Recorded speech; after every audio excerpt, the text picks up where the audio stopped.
Nabi SAW telah mengatakan, sesuatu yang tertulis menimpamu tak akan meleset, dan sesuatu yang tertulis tidak menimpamu tak akan datang menimpamu. Sekiranya manusia sepakat untuk memberimu satu manfaat, tak akan bisa kecuali Allah telah tuliskan bahwa itu datang kepadamu. Sekiranya manusia semuanya sepakat untuk memberikanmu satu mudarat, tak akan mampu manusia kecuali Allah telah menuliskan bahwa dia akan datang menimpamu. Ini menunjukkan bahwa takdir tidak akan berubah. Lalu bagaimana dengan doa? Yang Nabi SAW mengatakan bahwa tak ada yang merubah takdir kecuali doa. Jawabannya adalah doa itu adalah bahagian dari usaha.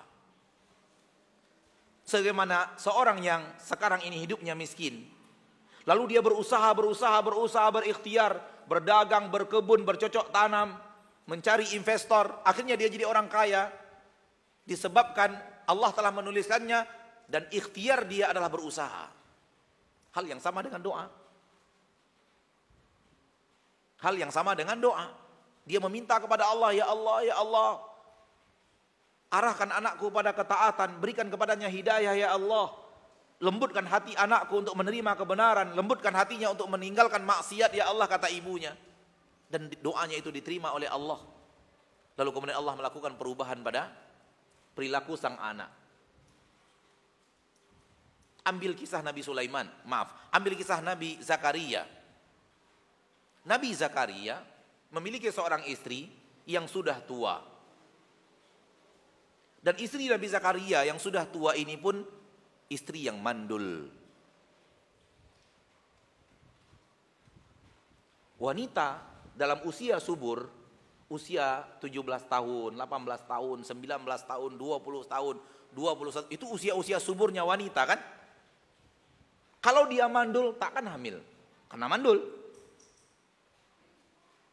Dan wanita-wanita subur, namun usianya sudah tua, takkan juga hamil. Dulu waktu dia usia subur, dia punya anak. Sekali 2 tahun anaknya lahir, sekali 2 tahun anaknya lahir, karena dia wanita subur. Dan wanita subur ini, sekarang usianya sudah 65 tahun, 70 tahun. Itu biasanya takkan hamil. Nabi Zakaria punya istri itu punya dua-duanya. Usia sudah tua, mandul. Sehingga semakin berlipat kemungkinan tidak akan punya anak. Namun Nabi Zakaria berdoa kepada Allah. Dan doa Nabi Zakaria dikabulkan Allah. Sehingga Allah jadikan istri Nabi Zakaria hamil di usia tuanya. Sehingga maknanya adalah awalnya takdir istri Nabi Zakaria itu mandul.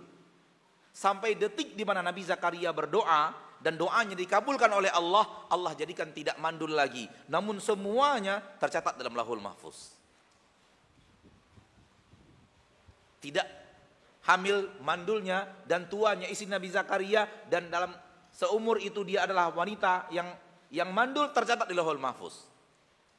Dan Nabi Zakaria berdoa, tercatat di Lauhul Mahfuz. Doa Nabi Zakaria dikabulkan Allah, tercatat di Lauhul Mahfuz. Lalu kemudian mandul itu dirubah oleh Allah dan dijadikan istri Nabi Zakaria hamil dan melahirkan seorang anak bernama Yahya, itu pun tercatat di Lauhul Mahfuz. Dan perubahan itu tercatat, perubahan yang terjadi dalam hidup itu disebabkan oleh doa Nabi Zakaria, tercatat di Lauhul Mahfuz. Jadi doa itu adalah bagian daripada ikhtiar. Bukan bagian untuk merubah-rubah catatan takdir. Catatan takdir tak akan berubah. Kita berdoa kepada Allah, ketika Allah kabulkan doa itu, maka akan terjadi sesuatu dalam hidup kita disebabkan doa kita dikabulkan Allah Subhanahu wa ta'ala.